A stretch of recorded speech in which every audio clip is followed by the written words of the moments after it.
ಆದಂಥ ಹಾಲಿದೆ, ಡೆನ್ಮಾರ್ಕ್ ಬಂದಂಥ ಮಾಂಸದ ಪ್ಯಾಕೆಟ್ಗಳಿದೆ, ಕೊಳೆತೋದಂಥ ಈರುಳ್ಳಿ ಮತ್ತು ತರಕಾರಿ ಇದೆ. ಒಂದು ಕಡೆ ನಾನು ರೋಗ ಬಂದವರಿಗೆ ಮದ್ದು ಕೊಡಬೇಕು, ಇನ್ನೊಂದು ಕಡೆ ರೋಗ ಬರದ ರೀತಿ ನೋಡಿಕೊಳ್ಬೇಕು. ಬೆಂಗಳೂರಿನ 5 ಸ್ಟಾರ್ ಹೋಟೆಲ್ಗಳ ಮೇಲೆ ಅದ್ಯಾಕೋ ಆರೋಗ್ಯ ಸಚಿವ ಯುಟಿ ಖಾದರ್ ಅವರ ಕೆಂಗಣ್ಣು ಬಿದ್ದಿದೆ.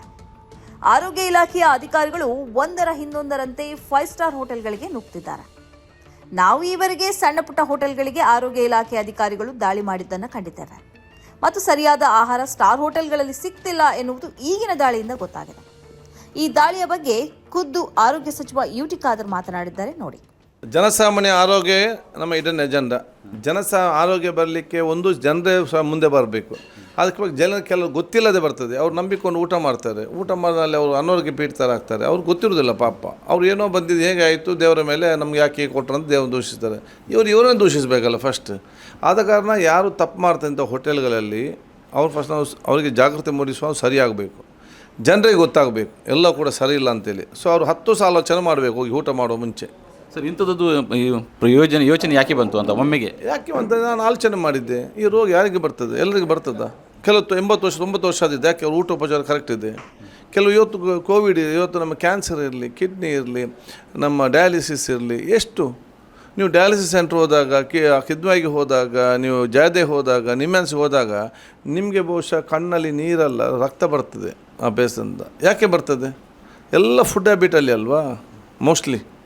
ಅದೊಂದು ಸರಿಪಡಿಸ್ಬೇಕು ಮಾಡಬೇಕು.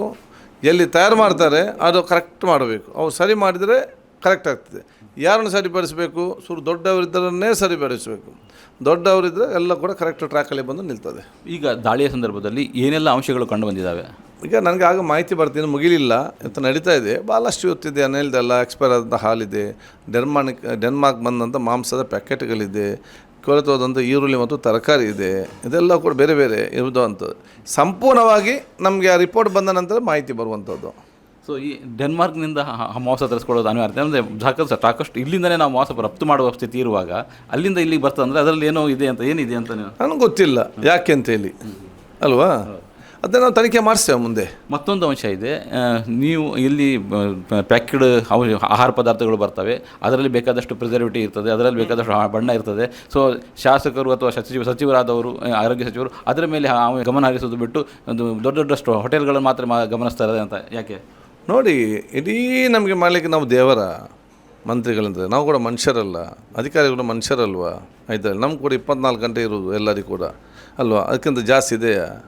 ಆದಾಗ ಇಷ್ಟು ಎಲ್ಲ ಕೆಲಸಗಳಿದೆ. ನಾನು ಕೇಳುವಂಥದ್ದು, ಇದು ನಾನೇ ಹೋಗಿ ಯಾಕೆ ಸರಿಪಡಿಸಬೇಕು?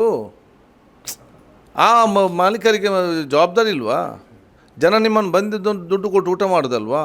ಆಗ ಯಾವುದೇ ಕಾರಣಕ್ಕೂ ನಾವು ಕಲರ್ ಹಾಕಬಾರ್ದು, ನಾವು ಇದಕ್ಕೆ ಅಡಿಕ್ಟ್ ಆಗಬಾರ್ದು, ಹೆಚ್ಚಿನ ಶುಗರ್ ಆಗಬಾರ್ದು, ನಾವು ಇದರಲ್ಲಿ ಆರೋಗ್ಯ ಮಾರ್ಕ ಇರಬಾರ್ದು ಅಂತೇಳಿ ಅವನು ಸ್ವಂತ ಜವಾಬ್ದಾರಿ ಇಲ್ವಾ? ಅವರು ಆ ಕೆಲಸ ಮಾಡಲಿ.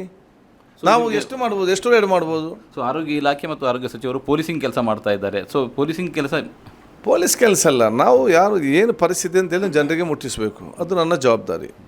ಒಂದು ಕಡೆ ನಾನು ರೋಗ ಬಂದವರಿಗೆ ಮದ್ದು ಕೊಡಬೇಕು, ಇನ್ನೊಂದು ಕಡೆ ರೋಗ ಬರದ ರೀತಿ ನೋಡಿಕೊಳ್ಬೇಕು. ಅದರ ಕೆಲಸ ನಾನು ಮಾಡ್ತಾಯಿದ್ದೇನೆ. ಅದು ಜನಜಾಗೃತಿ ಮೂಡಿಸೋ ಮೊದಲ ಆದ್ಯತೆ. ಜನಜಾಗೃತಿ ಬರೀ ನಾನು ಸ್ಪೀಚ್ ಮಾಡಿದರೆ, ನಾನು ಪೋಸ್ಟರ್ ಹಾಕಿದರೆ ಯಾರು ನಂಬ್ತಾರ? ಈ ರೀತಿ ದಾಳಿ ಮಾಡಿ ಸತ್ಯ ವರದಿ ಬಂದಾಗ ಜನ ನಂಬ್ತಾರೆ. ಅದು ನಾವು ಮಾಡ್ತಾಯಿದ್ದೇವೆ. ಈಗ ಒಂದು ಹಂತದಲ್ಲಿ ದಾಳಿ ನಡೆದಿದೆ, ಇದು ಒಂದು ಹಂತದಲ್ಲಿ ನಿಲ್ಲಬಹುದು, ಮತ್ತೆ ಇದು ಆರಂಭವೂ ಆಗಬಹುದು. ಆಗಬಾರ್ದು. ಯಾಕೆ ಮಾಡಬೇಕು? ಜನರಿಗೆ ಜವಾಬ್ದಾರಿ ಇಲ್ವಾ? ಅವ್ರಿಗೆ ಜವಾಬ್ದಾರಿ ಇಲ್ಲ ಅವ್ರಿಗೆ. ನಮಗೆ ಮಾತ್ರ ಸರಿ ತಪ್ಪು. ಅವ್ರು ನರಕಕ್ಕೆ ಹೋಗಲಿಲ್ವಾ? ಎಲ್ಲ ಸ್ವರ್ಗಕ್ಕೆ ಹೋಗೋರ ತಪ್ಪು ಮಾಡಿದರೆ? ನಮಗೆ ಮಾತ್ರ ಬೇರೆಯಾ ಮೌಲ್ಯತೆಯ? ಅವ್ರಿಗೇನು ಇಲ್ವಾ? ಹಾಗಾದರೆ ವ್ಯಾಪಾರ ನಡೆಸುವವರು ಕ್ರಮಬದ್ಧವಾಗಿ ಜನರಿಗೆ ತೊಂದರೆ ಆಗದ ರೀತಿ ಮಾಡಿಕೊಳ್ಬೇಕಂತ ಹೇಳಲಿಕ್ಕೆ ನಾನು ಬಯಸುವಂಥದ್ದು. ಈ ಕಾರ್ಯಕ್ರಮದ ಪ್ರಾಯೋಜಕರು ಗಡಿಯಾರ್ ಗ್ರೂಪ್ ಆಫ್ ಕಂಪನೀಸ್,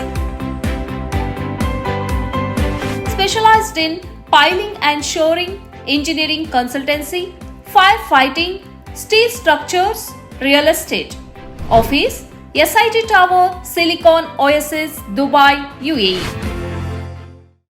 ಸ್ನೇಹಿತರೆ, ನಿಮ್ಮ ಅದ್ಭುತ ಬೆಂಬಲದಿಂದ ಸನ್ಮಾರ್ಗ ನ್ಯೂಸ್ ಚಾನೆಲ್ ಈಗ 2 ಲಕ್ಷ ಸಬ್ಸ್ಕ್ರೈಬರ್ಗಳನ್ನು ದಾಟಿದೆ. ಇದು ನಮ್ಮ ಯಶಸ್ಸಲ್ಲ, ಇದು ನಿಮ್ಮ ಯಶಸ್ಸು. ನಮ್ಮ ಮುಂದಿನ ಗುರಿ 4 ಲಕ್ಷ. ಇದು ಕಷ್ಟವಲ್ಲ. ನೀವು ಮಾಡಬೇಕಾದದ್ದು ಸಿಂಪಲ್.